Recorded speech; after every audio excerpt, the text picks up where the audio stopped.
Namaskar and welcome to Midday Prime. The Sri Lankan President Gotabaya Rajapaksa says that he would strive to take his country's relationship with India to a very high level, and he highlighted the issues of security and overall welfare of the people as priorities. The Sri Lankan President chose India for his first state visit after taking office, and we'll be bringing you details of the visit, his meeting with Prime Minister Narendra Modi, which concluded at the Hyderabad House a short while ago, and other news as well. Let's begin with the headlines. Prime Minister Narendra Modi and the Sri Lankan President Gotabaya Rajapaksa hold wide-ranging discussions. Prime Minister Modi says Sri Lanka and India share a strong bond, says that India will give priority to relations with Sri Lanka under the Neighbourhood First policy. India to extend $400 million line of credit, which will boost infrastructure in Sri Lanka.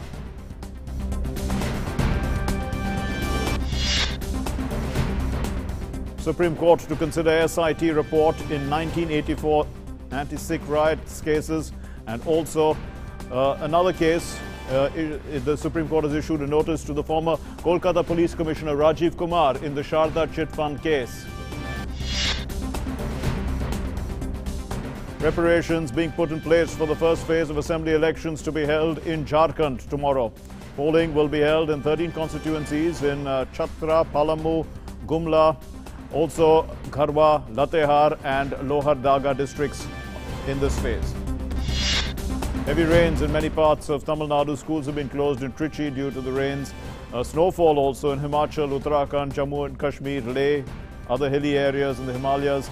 And well, Delhi's air quality index is down to a satisfactory 79.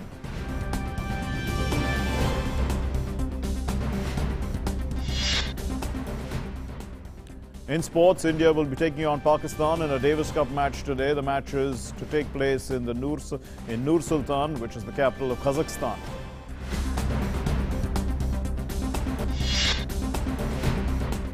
And Iffy has been awarded with the ICFT UNESCO Fellini Medal at the International Film Festival of India in Goa. And the filmmaker Blase Harrison's film Particles has won the Golden Peacock.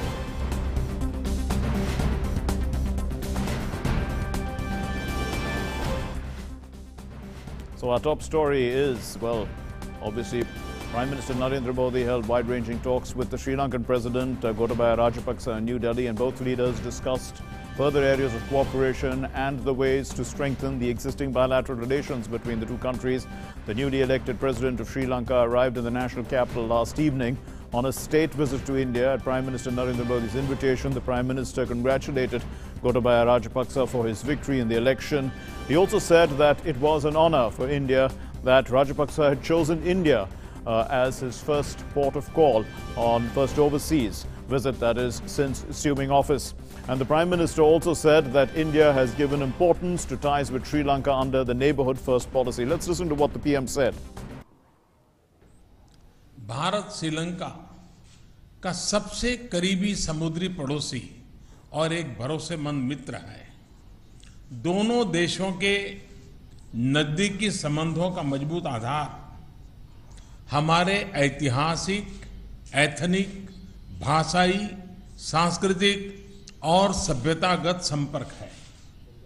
मेरी सरकार की neighbourhood first नीति और सागर doctrine के अनुरूप हम श्रीलंका के साथ अपने संबंधों को प्राथमिकता देते हैं।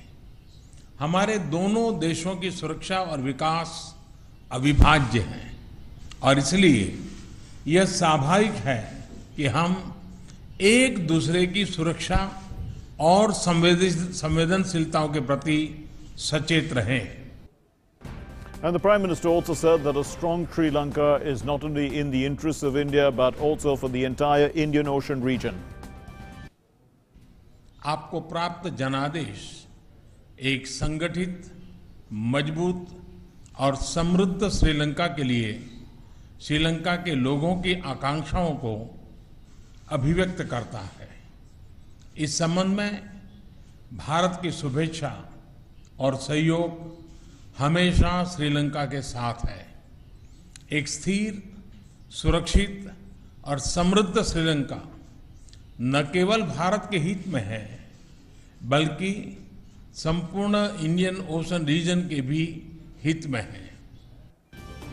And India will also extend a $50 million line of credit for combating terrorism. Besides that, Prime Minister Narendra Modi also said India will extend a $400 million line of credit. This is for infrastructure development in our neighboring country, Sri Lanka. $400 million की एक नई line of credit से श्रीलंका में infrastructure और विकास को बल मिलेगा। मुझे विश्वास है कि इससे श्रीलंका की अर्थव्यवस्था को लाभ पहुंचेगा। साथ ही यह लाइन ऑफ क्रेडिट दोनों देशों के बीच पारस्परिक लाभ के प्रोजेक्ट कोऑपरेशन को भी गति देगी। Well, the Sri Lankan President Gotabaya Rajapaksa thanked India for extending a $50 million line of credit for combating terrorism. Among these cooperation in regard to security of our two countries priority, India has always assisted Sri Lanka to enhance our capabilities in intelligence and counter-terrorism, and we look forward to continue support in this regard.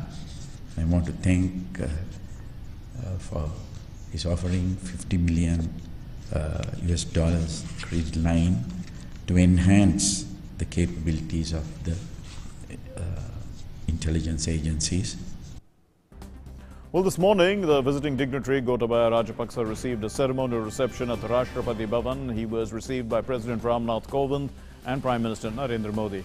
The Sri Lankan president said that he wants to take India-Sri Lanka ties to higher levels, both for the benefit of the people of both countries.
During my tenure as the President, I want to bring the relationship between India and Sri Lanka into a very high level, and we have, of course, a long-standing friendship historically, culturally, and politically. And time we need to work together for the benefit of Sri Lanka and people of Sri Lanka, and on security as well as the economic development. And earlier, Rajapaksa had held talks with the External Affairs Minister S. Jaishankar in the national capital, the External Affairs Minister calling on the visiting dignitary.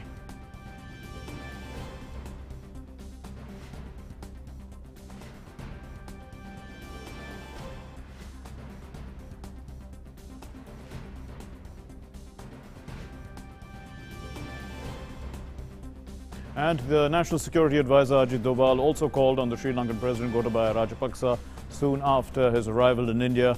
He discussed issues of national interest and bilateral cooperation during his meeting with the Sri Lankan President.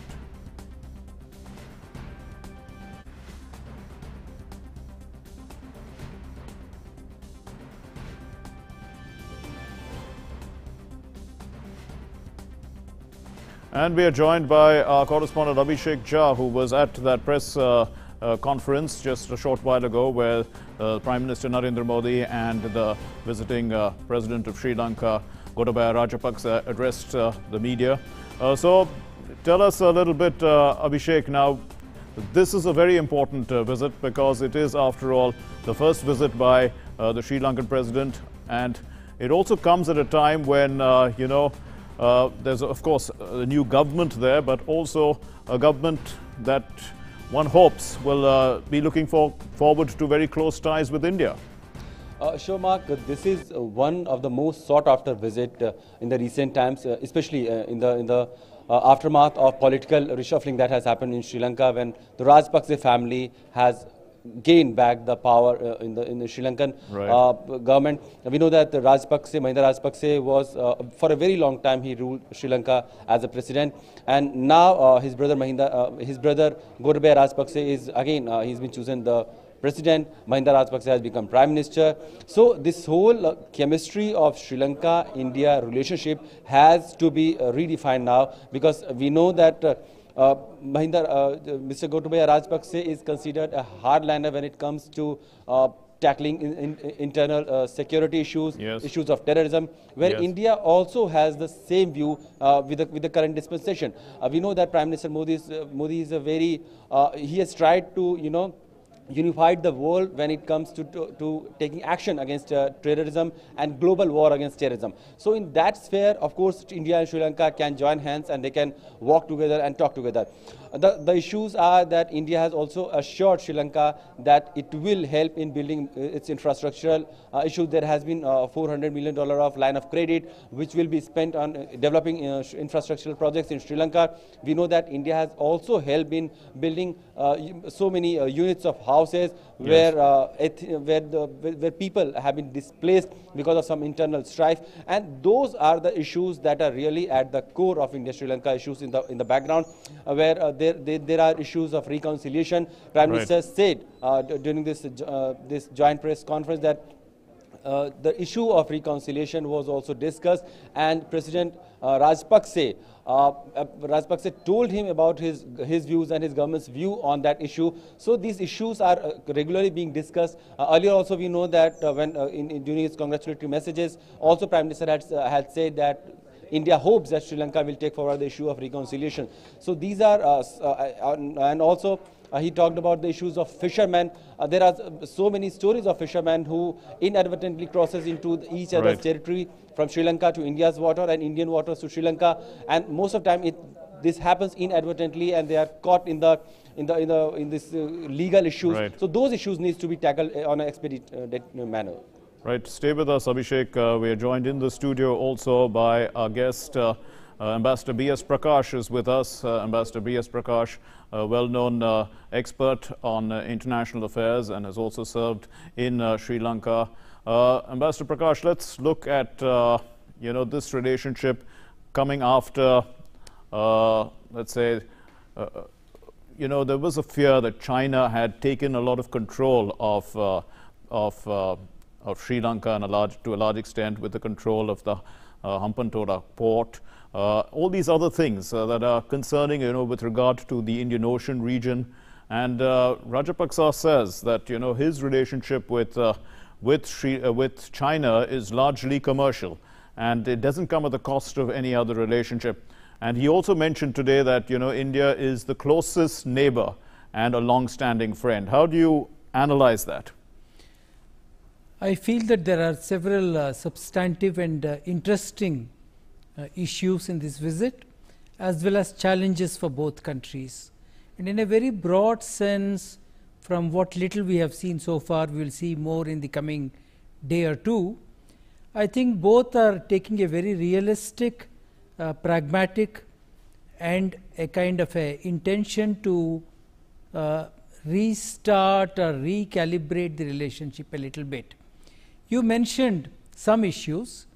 I would broadly see it in four issues. Okay. One is strategic and security related, and that relates to Sri Lanka's own security issues, including the recent terrorist attack that they have, and a resolve in both countries to make ourselves stronger and to safeguard ourselves from terrorist attack. At another level in that basket are also strategic issues, which is Sri Lanka's important position in the Indian Ocean, the presence of China and India and a certain competition, shall we say, or rivalry for influence in Sri Lanka. Here I think, well, China's presence in South Asia is something that we are coming to terms with. We have our own interests, our own stakes. Sri Lanka is certainly closer to India in every sense than China, but China too plays a part, and therefore to recalibrate that relationship, that is one set of issues. Right. The second is the ethnic problem in Sri Lanka, and here again there has to be a balance between the security needs and the stability, the Prime Minister referred to it, the stability of Sri Lanka and its integrity, and at the same time the legitimate Tamil grievances which are still there and which need to be taken into account. Yes. And I think President Rajapaksa is saying that they will make progress on that, and Prime Minister referred to that. The third is also the economic set of issues, because I think it's a substantial relationship. I think the trade, I mean, India is certainly the largest trading partner with Sri Lanka.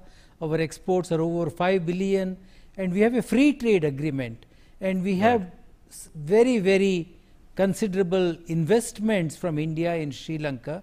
Sri Lanka, in that way, if our idea is that there should be an integration, a greater integration in terms of the economy in this region, both Sri Lanka and Bangladesh are our success stories. So there is the third aspect.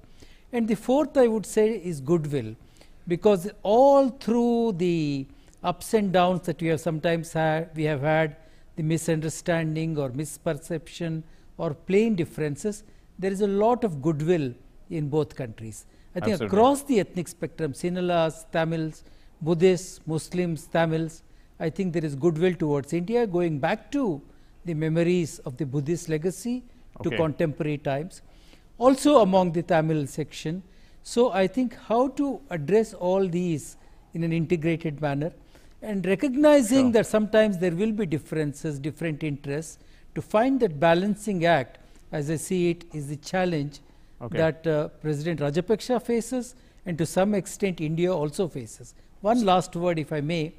I think it's significant that the Foreign Minister Jaishankar went so soon after Rajapaksa's election, and I think it's very good that Rajapaksa's first visit is here. We all recall that the Foreign Minister also spoke recently in a major lecture about how Indian foreign policy is going to be agile, alert, seize opportunities, take risks. Some of all of that I see in the way this visit is being designed and developed. And if we look now at the nature of Sri Lanka being an island, and obviously very close to India economy, it really becomes pretty obvious that, you know, economic relations between India have to be good, because I mean it's far away from other parts in a sense. So to that extent, do you think that, you know, we are fulfilling economic potential between the two countries, or is there a lot more that can be done? Of course, India's line of credit now for infrastructure development of $400 million. But also you did mention in your first aspect, where you talked about the strategic aspects and really security after the Easter Sunday terror attack, which has now come to light once again in Sri Lanka. How serious is that concern for Sri Lanka, and how well can India, you know, help in that matter?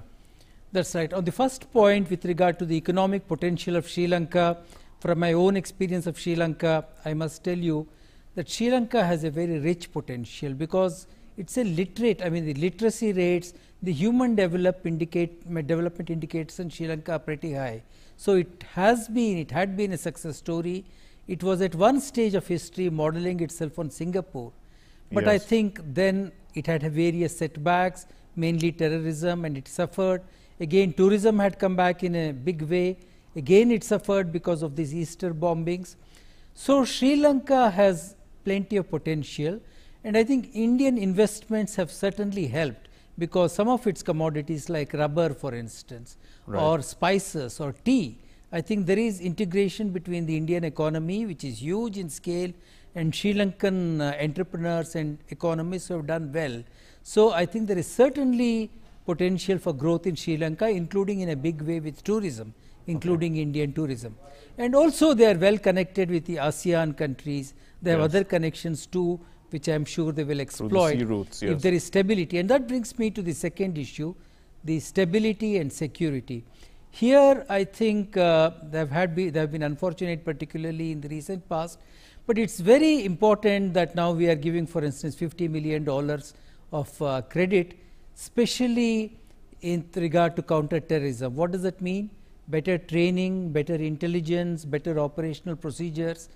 I think it's common knowledge now that we did alert Sri Lanka, our intelligence agencies did alert Sri Lanka with regard to what we apprehended, but it was a political misunderstanding and a dysfunctional system that led to this.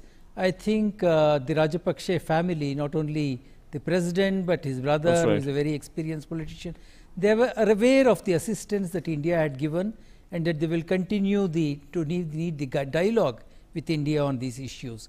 So as both of them said, it is a common security, it is a common stability and security in the Indian Ocean and in these two countries that we are seeking. I think that's the right spirit to view this issue. Okay, and Abhishek, you're with us still. Abhishek, can you hear me? Yes.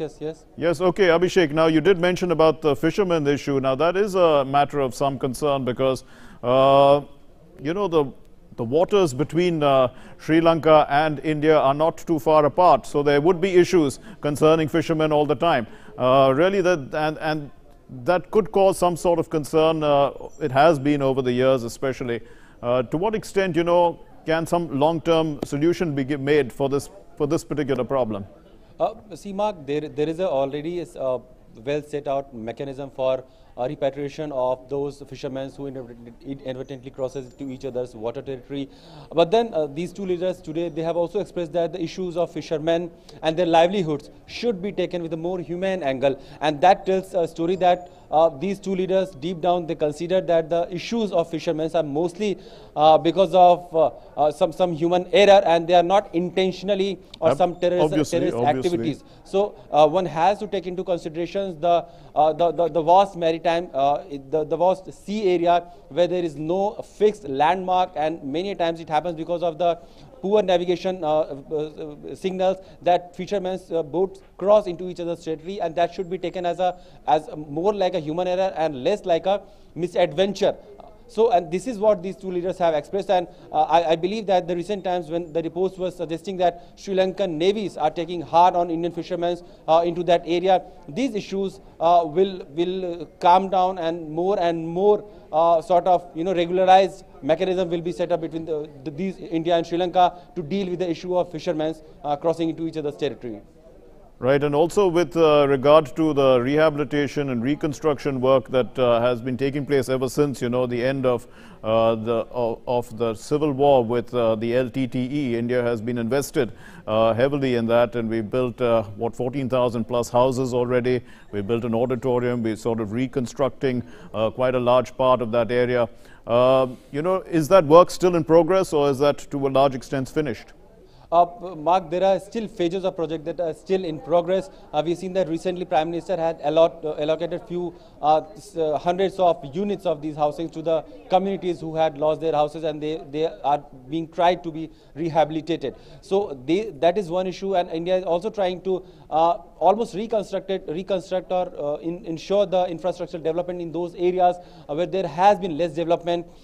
There are ethnic issues, of course, that Ambassador also talked about, and these are the issues where India and Sri Lanka both are trying to take a very balanced approach, because there are they have had a history of ethnic war, and nobody wants that sentiments to come back, and at the same time there should be humanitarian angle that should be kept in mind while dealing with such an issue.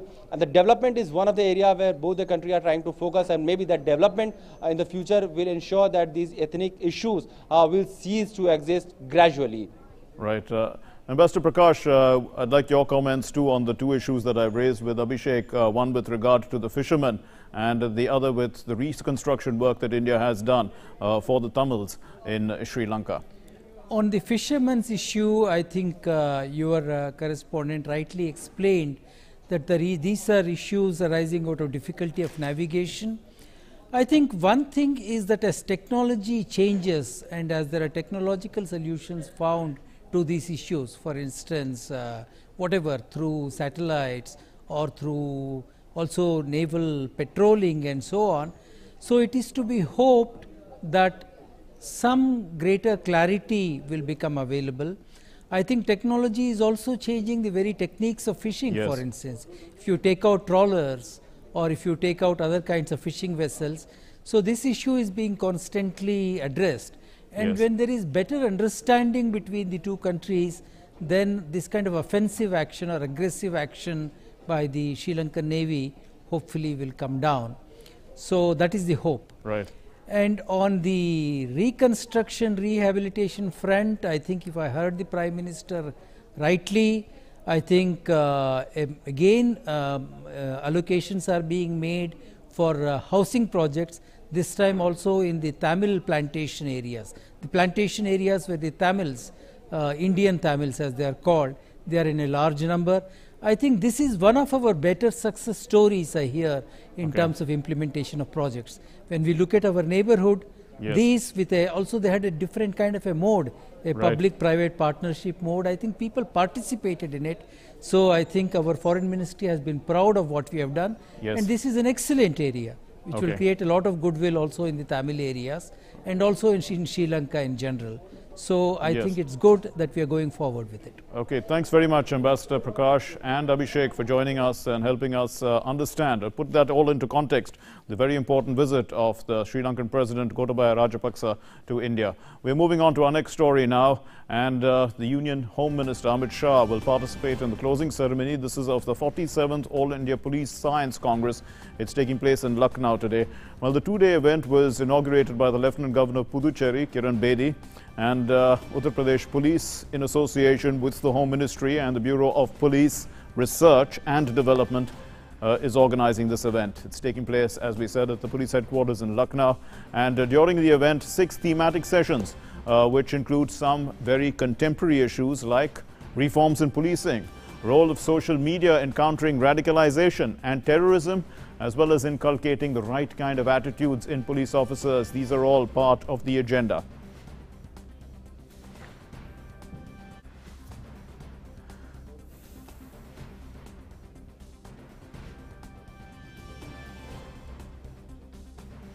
Let's move on to news from Parliament. Well, the Union Information and Broadcasting Minister Prakash Javadekar said that many programs and advertisements are being run to raise awareness among people towards several public welfare schemes which have been launched by the government. While replying to a question in the Lok Sabha, the minister said that now we are emphasizing more on thematic advertisements, in which advertisements of different ministries for a program are printed simultaneously.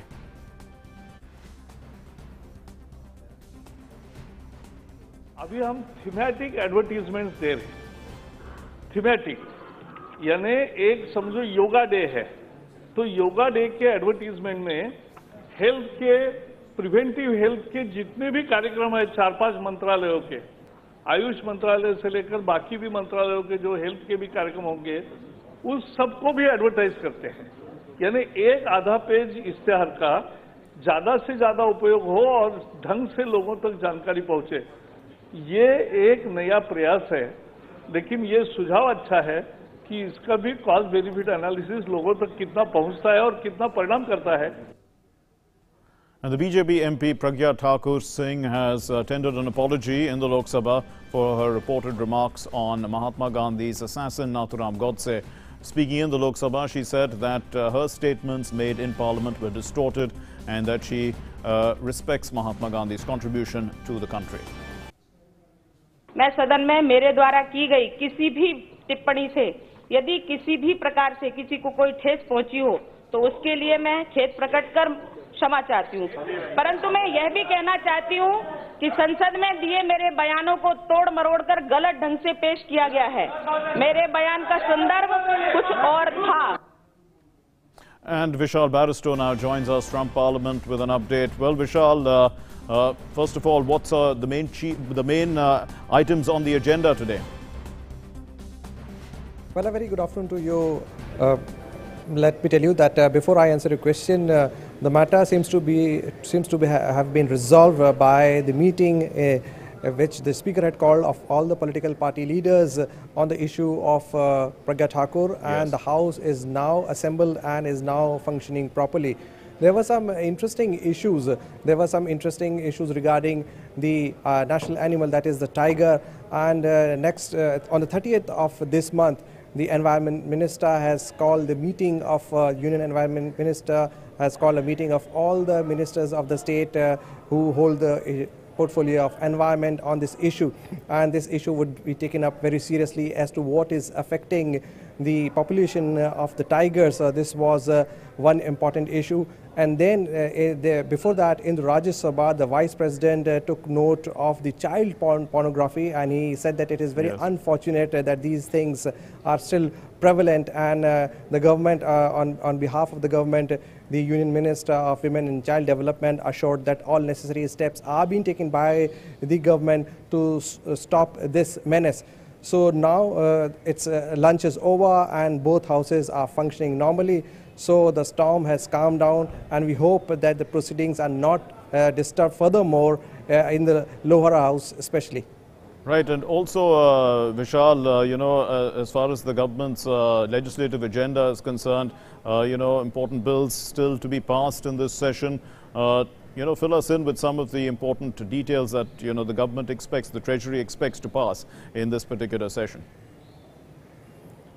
Well, Mark, because of the pandemonium, especially in the lower house, important things were not being allowed to be debated upon. But let me tell you that as far as the e-cigarette issue is concerned now, that is an act now, though the Congress was averse to the idea of bringing a bill and bringing an act in this regard as far as the prohibition of e-cigarettes are concerned. But the Health Minister had made it very clear that it's a preemptive strike, especially on the new form of nicotine addiction. So this was one, and then the regularization and also giving papers to the illegal colonies in the National Capital Territory is also another issue. So the government is very keen on that, and in fact the minister, Urban Affairs Minister, also went on record saying that it was only because under the leadership of the Prime Minister that the dreams of so many people, 600 colonies are there who are not, who are said to be illegal now,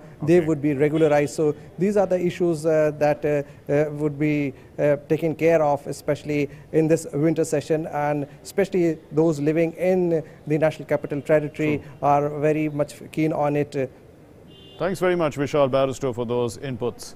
Now let's get you some inputs now from the assembly polls that are beginning tomorrow in Jharkhand.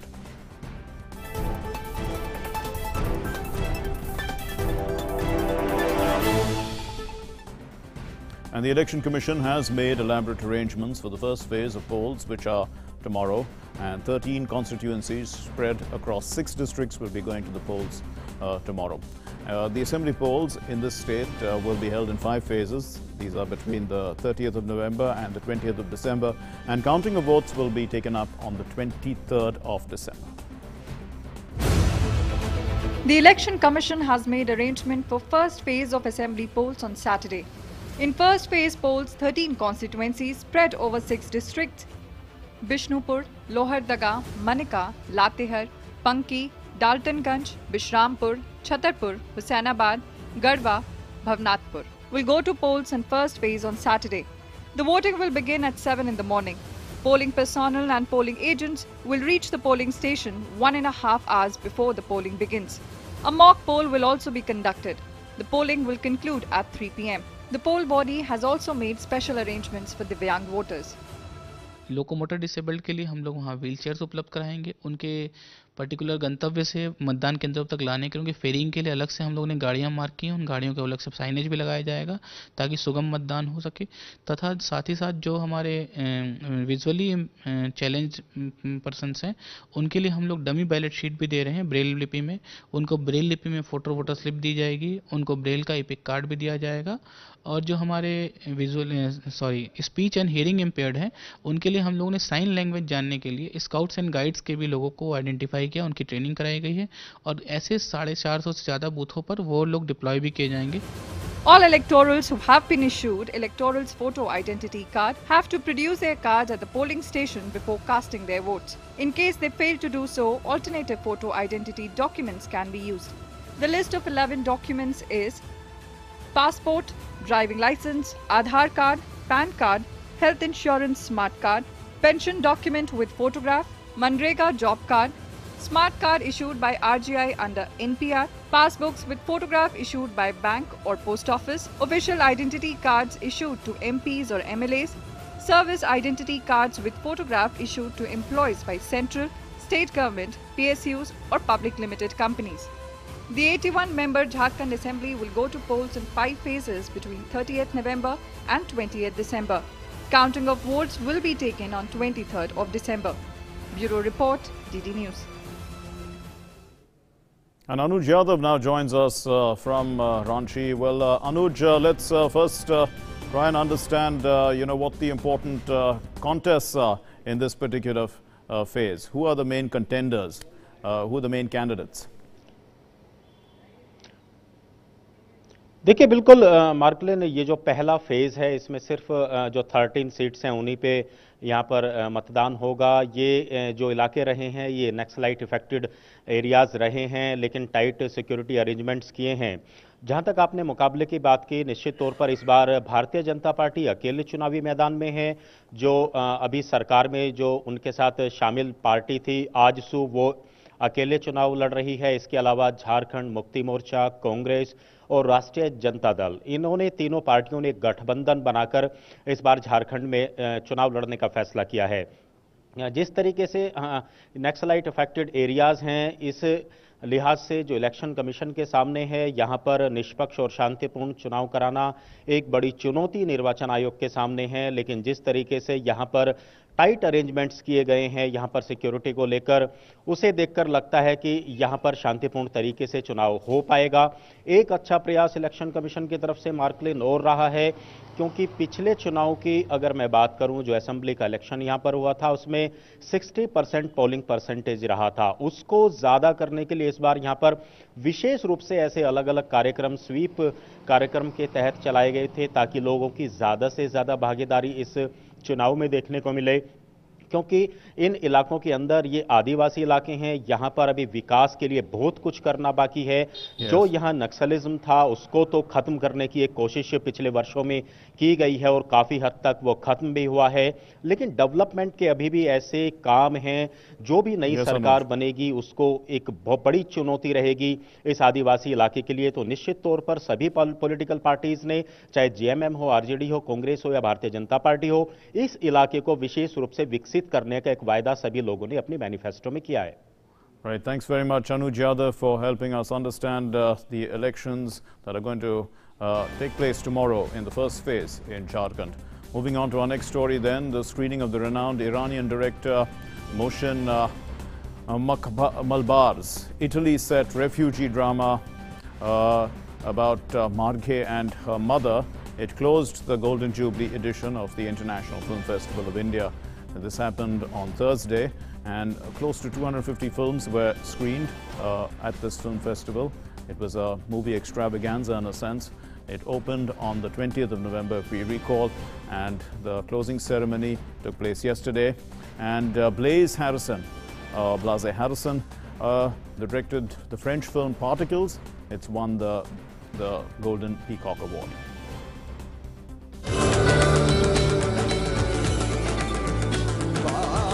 Curtains came down on the 50th International Film Festival of India in Panji. The Golden Jubilee edition of Asia's biggest film festival began on the 20th of this month. The theme of the closing ceremony was Ek Bharat, Shresht Bharat.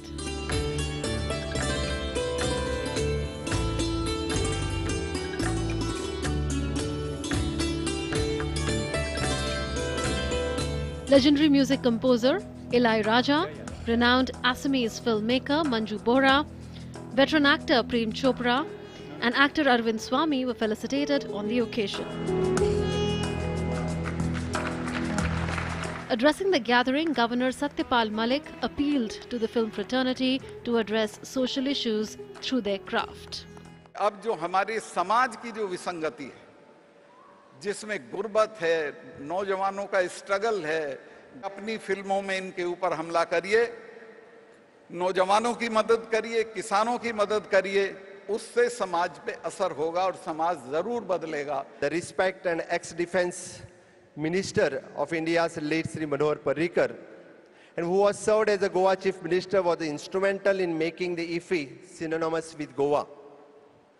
One of its main dreams for Goa was to make the state heaven for the film industry. We hope in coming years we are able to fulfill this dream. I feel elated to announce that in the prestigious 50th edition of the IFFI, 190 films were screened from 76 different countries. Among those were 90 Indian premieres, 6 world premieres, and 11 Asian premieres. Goa Chief Minister Pramod Sawant presented the Golden Peacock Award. The Golden Peacock Award for the best film goes to the movie Particles, directed by Blaise Harrison and produced by Estelle Fiallan. Pema Sedun received the Special Jury Award for a film Balloon. Indian director Lijo Jose Pellicer won the Best Director Award for his film Jallikattu. A special mention was given to the film Hilero, directed by Abhishek Shah. More than 30 masterclasses and in-conversation sessions were conducted this time at IFFI. Musician Ilayya Raja, renowned director John Bailey, actor Prosenjit Sen and director Madhur Bhandarkar were among those who held masterclasses. Face-off sessions with filmmakers like Anil Kapoor, Imtiaz Ali, Taapsee Pannu and Subhash Ghai were also well received by the audiences. The 50th edition also had many firsts like Master Frames, Golden Peacock Retrospective, Restored Indian Classics, Soul of Asia, Konkani Films Package, and Retrospective of Indian New Wave Cinema. Festival Director Chaitanya Prasad gave the vote of thanks. We come to the conclusion of the closing ceremony. It is the fulfillment of a dream that we began many months ago, a dream to live up to the expectations of people, to stand together as far as excellence of cinema is concerned. In 2019, especially the 50th edition, IFFI has been immersed, submerged in cinematic excellence. The India premiere of Marghe and Her Mother, directed by Iranian master Mohsen Makhmalbaf, was the closing film of IFFI. The movie talks about Marghe, a 6-year-old who has to live with an old woman after a single mother defaults on rent. With Shishir Shelar and Jaya Sena in Panji, DD News. And the International Film Festival of India was awarded with the ICFT UNESCO Fellini Medal at the closing ceremony, which was received by the Information and Broadcasting Secretary Amit Khare and the Director of the festival Chaitanya Prasad. Also, the Governor of Goa Satyapal Malik, the Chief Minister of Goa Dr. Pramod Sawant, the Union Minister Babul Supriyo and others were present on the occasion. The Director of the International Council for Film, Television and Audio-Visual Communication, that's what ICFT stands for, Jorge Dupont, presented this medal at the festival. And moving on to our next story, the Ayushman Bharat scheme is making available health facilities to every citizen of the country. It's clearly showing a widespread positive impact on the ground. And well, this scheme has become a lifeline, in fact, for people in Shopur. This is in Madhya Pradesh. Let's look at this report.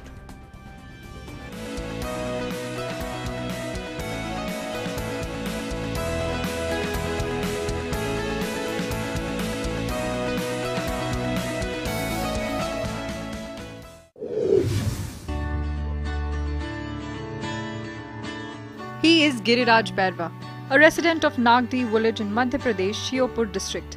Unfortunately, his daughters Aishwarya and Divyanshi both suffer from thalassemia, and as a result, they need 2 to 3 bottles of blood a month, which would cost around 4,000 rupees, a big amount for a daily wager. The doctors informed him about Ayushman Bharat scheme, and he is now grateful to the Prime Minister.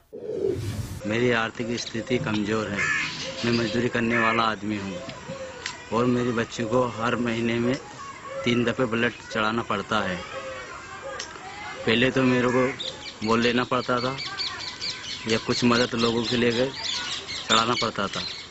अब सरकार की थोड़ी बहुत Ayushman card बनने पर हमारी थोड़ी बहुत मदद होने लगी है।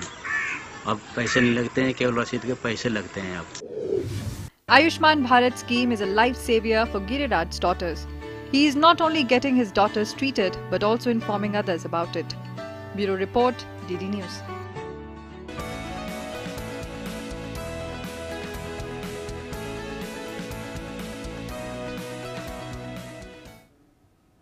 Well, it's midday prime and time now for news and updates from the world of business.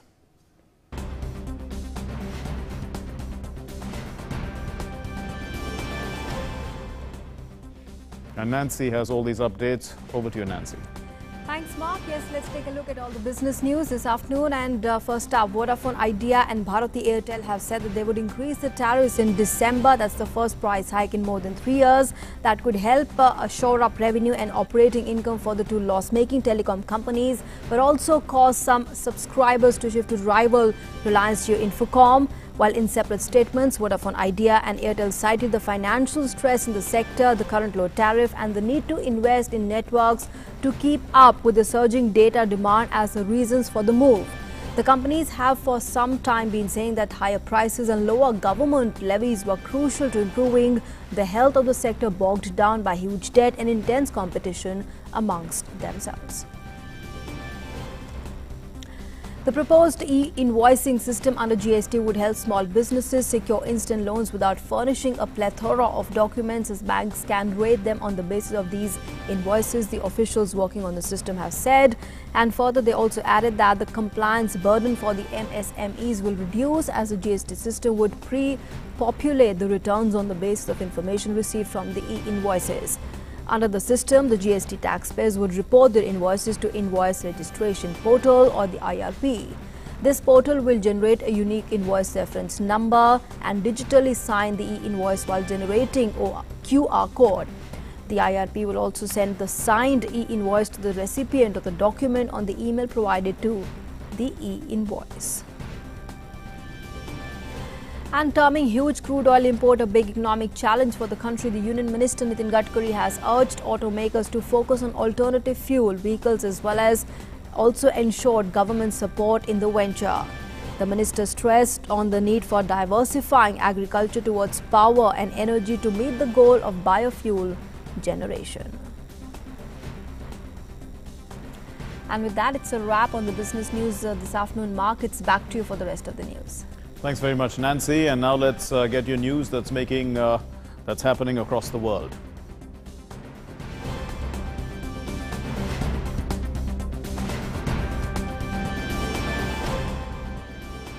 Well, the US President Donald Trump made a surprise visit to Afghanistan at an airbase near Kabul to thank the American troops serving there in that war zone on the occasion of Thanksgiving.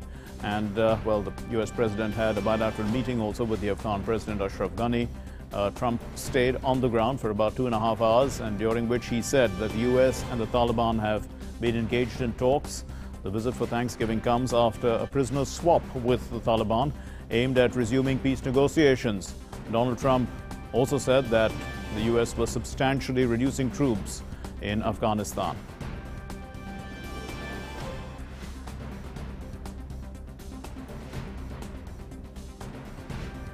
Now, nearly 40 people have been killed in Iraq amid ongoing anti-government protests. At least 25 people died when security forces opened fire to clear bridges in the southern city of Nasiriyah. Another few protesters died in Baghdad and 10 more in the city of Najaf, where Iran's consulate was also burned. Iraqis have been taking to the streets to demand more jobs, an end to corruption and better public services. The incidents marked one of the bloodiest days since the uprising began at the start of October, with anti-corruption demonstrations that have since swelled into a revolt against authorities scorned by young demonstrators as stooges of Tehran. It's time now for news from the world of sports.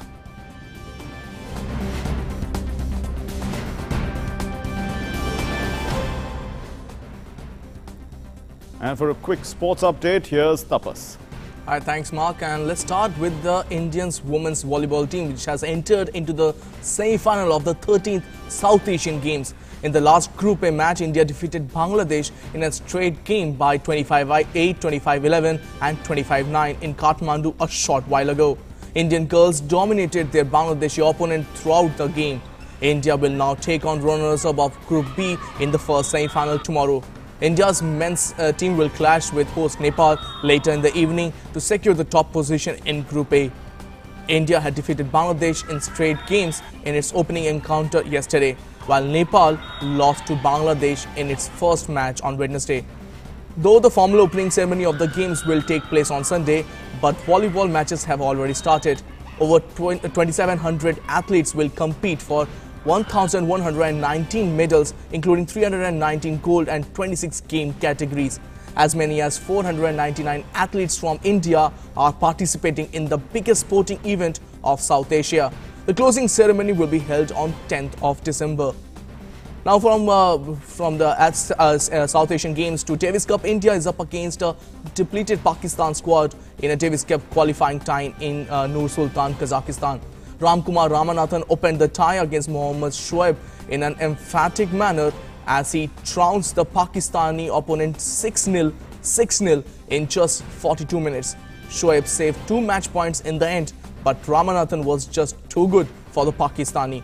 The Indian put up a strong serving performance as Shoaib did not get a look at the single break point on the Indian serve. On the other hand, the Indian converted his break points opportunities almost every time. Sumit Nagal will now take on Abdul Rahman in the second match later in the day. Now, Deepika Kumari won the gold medal in the women's recurve event at the Asian Archery Championship in Bangkok, beating compatriot Ankita Bhakat 6-0 in all-Indian final. 3 Olympic quotas for the Tokyo 2020 were on offer at this event, which went to India, Bhutan and Vietnam. This is India's second Olympic quota place in archery after the men's recurve team of Tarundeep Rai, Tanu Das and Praveen Jadhav had secured their place through their showing in the World Championship earlier in this year. Well, that's all from Sports Prime. Back to you, Marklin, for more news and updates. Thanks very much, Tapas. And now it's time for our next segment, which is Life Prime.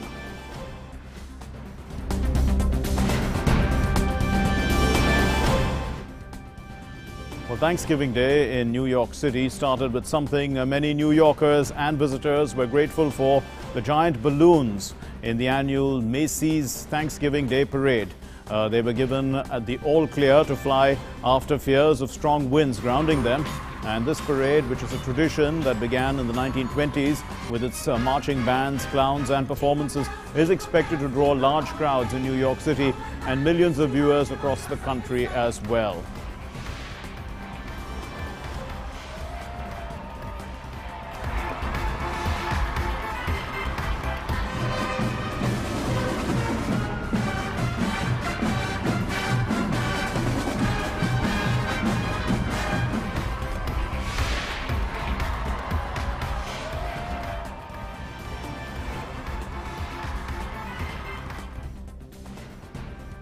Well, that's all we have for you in Midday Prime today, but we'll keep you updated about other major stories that are playing out. Amit Shah's visit to Lucknow to attend the closing ceremony of the 47th All India Police Science Congress among them. So do keep watching DD News.